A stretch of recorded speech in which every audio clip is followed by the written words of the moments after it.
A ciência de ficar rico. Autor: Wallace Devatris. Tradução: Túlio Santos. Todos os direitos reservados a TS Global Marketing.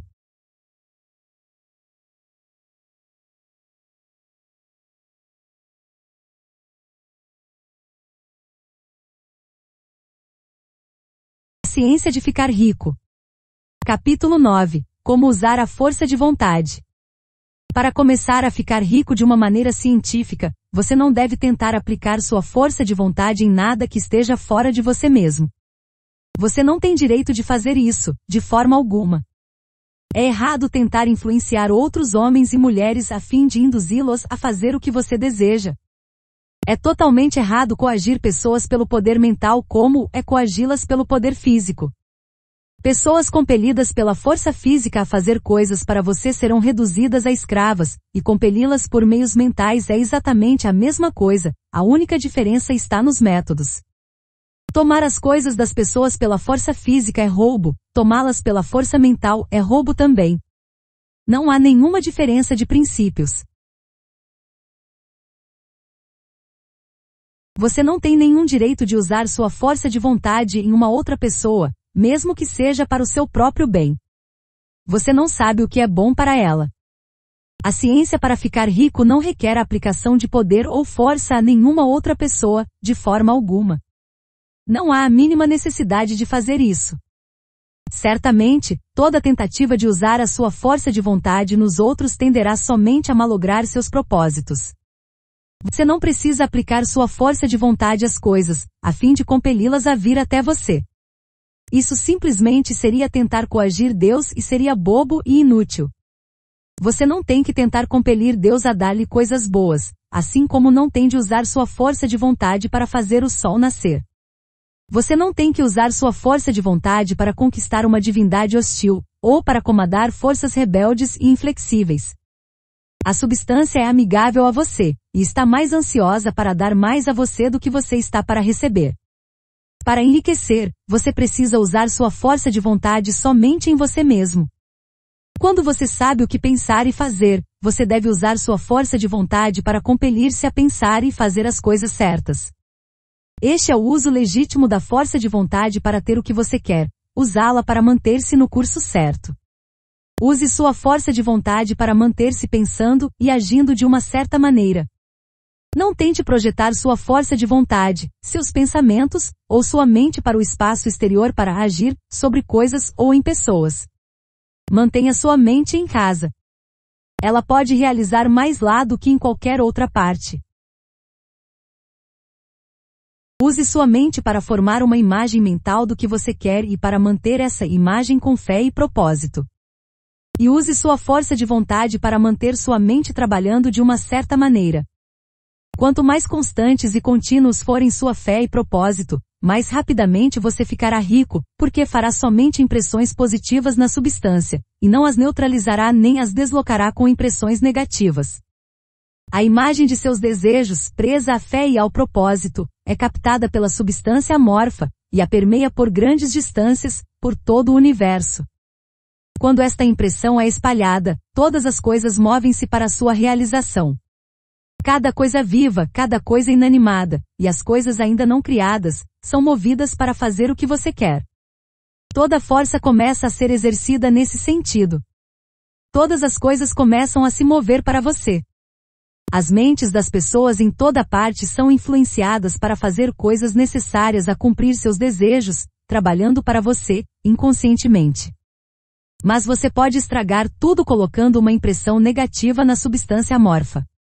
Dúvida ou descrença certamente desencadeará um movimento contrário a você, assim como a fé e o propósito devem começar um movimento em direção a você. É a falta de compreensão disto que faz a maioria de pessoas falhar. Cada hora ou momento que você perde atendo-se às dúvidas e medos, cada hora que você gasta na preocupação, cada hora em que sua alma é tomada pela descrença, firma-se uma corrente contra você em todo o domínio da substância inteligente. Todas as promessas estão naqueles que acreditam, e tão somente neles. Já que acreditar é tão importante, cabe a você vigiar seus pensamentos e, como sua opinião será formada, em grande parte, por coisas que você observa e pensa, é importante que você vigie com cuidado o que vai dar sua atenção.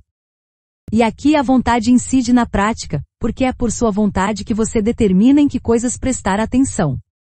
E se você quer ficar rico, você não deve observar a pobreza. As coisas não se formam, pensando-se em seus opostos. Não se pode alcançar a saúde estudando ou pensando na doença. A retidão não pode ser promovida estudando ou pensando em pecado, e ninguém enriquece estudando e pensando na pobreza. A medicina, como a ciência da doença, aumentou a doença, a religião, como a ciência do pecado, promoveu o pecado, e a economia, porque é um estudo da pobreza, encherá o mundo com a miséria e necessidade. Não fale sobre a pobreza, não a investigue ou relacione-se com ela. Nunca se preocupe com suas causas, você não tem nada com isso. O que toca a você é a cura. Não perca seu tempo nas chamadas campanhas de caridade ou trabalhos de caridade. Na sua maioria, a caridade tende somente a perpetuar a miséria que tenta erradicar. Eu não digo que você deva ser desumano e cruel, e recuse a ouvir o grito da miséria, mas você não deve tentar erradicar a pobreza com as formas convencionais. Ponha a pobreza longe de você, e ponha tudo que lhe é pertinente longe de você, e faça o melhor. Fique rico. Esta é a melhor maneira de você poder ajudar os pobres. E você não pode ater-se à imagem mental que deve lhe tornar rico, se você encher sua mente com os retratos da pobreza e de todos seus problemas. Não leia livros ou papéis que dão atenção circunstancial à miséria, aos moradores de asilos, aos horrores do trabalho infantil, e assim por diante. Não leia qualquer coisa que encha sua mente com as imagens sombrias do sofrimento e da necessidade. Você não pode ajudar os pobres sabendo sobre estas coisas, e o conhecimento difundido delas não acaba com a pobreza. O que acaba com a pobreza não é guardar os retratos da pobreza em sua mente, mas ter os retratos da riqueza, abundância e possibilidade nas mentes dos pobres. Você não abandona os pobres em sua miséria quando você se recusa a permitir que entre em sua mente o retrato dessa miséria. A pobreza pode ser erradicada, não aumentando o número de pessoas bem-intencionadas que pensam na pobreza, mas aumentando o número de pessoas pobres que se proponham com a fé a enriquecer. Os pobres não necessitam de caridade, necessitam de inspiração. A caridade dá-lhes somente o pão para mantê-los vivos em sua miséria, ou dá-lhes um entretenimento para fazê-los esquecer disso por 1 hora ou 2. Mas a inspiração pode fazer com que saiam de sua miséria. Se você quiser ajudar aos pobres, mostre-lhes que podem se tornar ricos. Prove, ficando rico você mesmo. A única maneira de a pobreza ser banida para sempre deste mundo será tendo um grande, constante, crescente número de pessoas praticando os ensinamentos deste livro. As pessoas devem ser ensinadas a tornarem-se ricas pela criação, não pela competição.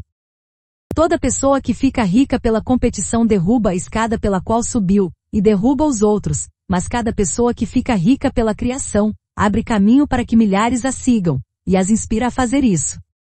Você não está mostrando dureza de coração ou má vontade quando você se recusa a ter piedade da pobreza, ver a pobreza, ler sobre a pobreza, pensar e falar sobre ela, ou escutar aqueles que falam sobre ela. Use sua força de vontade para manter sua mente fora do assunto da pobreza, e para mantê-la, com fé e propósito, na imagem do que você quer e está criando.